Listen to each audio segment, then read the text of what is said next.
Alright, what we've got here is the cold steel Norse hand axe. The Viking hand axe, rather. Let me put it that way. I just got this from Amazon. It's about 29 bucks as of the shooting of this video. The price kind of fluctuates on this thing. I've been watching it. Sometimes as high as 40. It dropped down to 29. I decided to go ahead and get it. It's been on my list for a while. Usually I'm a big fan of these products, and one thing I like about them is typically consistency. I don't know why it's not focusing. So, a couple things to notice. This thing. Alright, right out the gate. You hear that? Wobbly. I don't love it. It's got a hex bolt in there, I guess, to tighten it down, and they just, didn't super bother. As usual, it's not an actual cold steel product. It's made by American Tomahawk Company in Taiwan.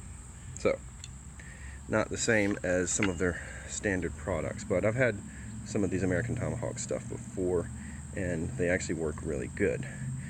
Another thing to note, handle's long. They call it a hand axe. It's really more of a two-hand axe, but it's really light. This is really lightweight. I can't remember what the spec said on the weight on this thing, but it doesn't feel like more than a pound and a half tops.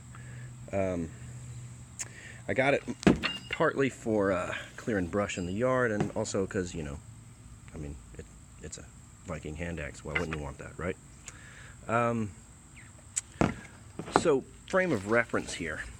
I've got the same company, Cold Steel, American Tomahawk Company. The Rifleman's Tomahawk. I've had this one for years. Coming up on 10 years, I think I've had this thing. Wonderful tool. Use this in the yard all the time. Been camping with it. I've toted this thing halfway around the United States. This has been my best friend. Chopped lots of brush firewood with it. But I wanted something with a bigger blade for clearing big brush. And I was thinking that, the hook here on the hand axe, the beard, as they say, the bearded axe, be good for pulling brush it back after I've chopped it. This one's good for splitting small logs, various camp-related things, yard stuff, but it's not good for heavier brush. Do love that hammer pull on this thing, though. Probably I'll do a review on this at some point. I've had it forever, and that's going to be a hell of a review. Same hex nut here, but this one's nice and tight. So, first thing we're going to do on this baby is we're going to try to tighten it up. Find the right hex for it. It's metric, of course, because it's not made in the U.S. Let's give it a go. Let's see which one we can come up with.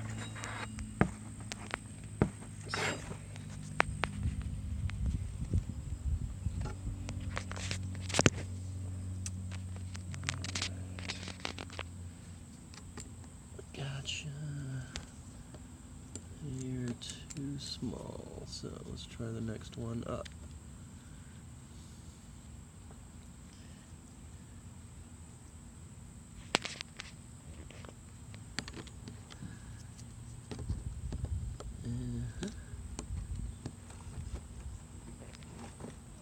There we go.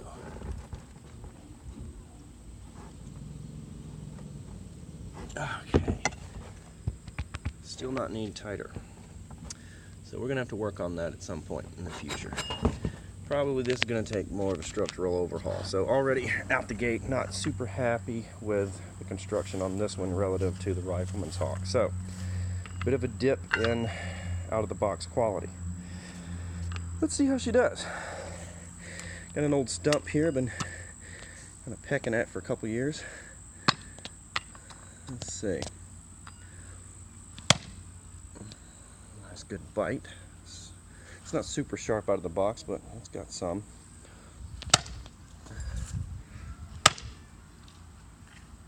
Sunk in there, but there. See, I'm not really loving the looseness of that head. That's definitely something we're gonna have to work on. This is gonna end up turning into project axe already, I can tell. So, future videos to come. Ooh, that was a good one. Alright, let's see over here. We've got a piece of 2x4 set up. Let's see how we can dig into this sucker. Alright, ready?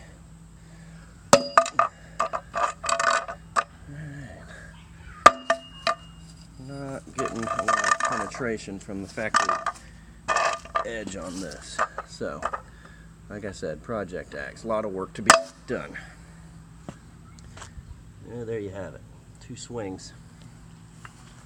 So, like I said, overall, out of the box, needs a lot of work.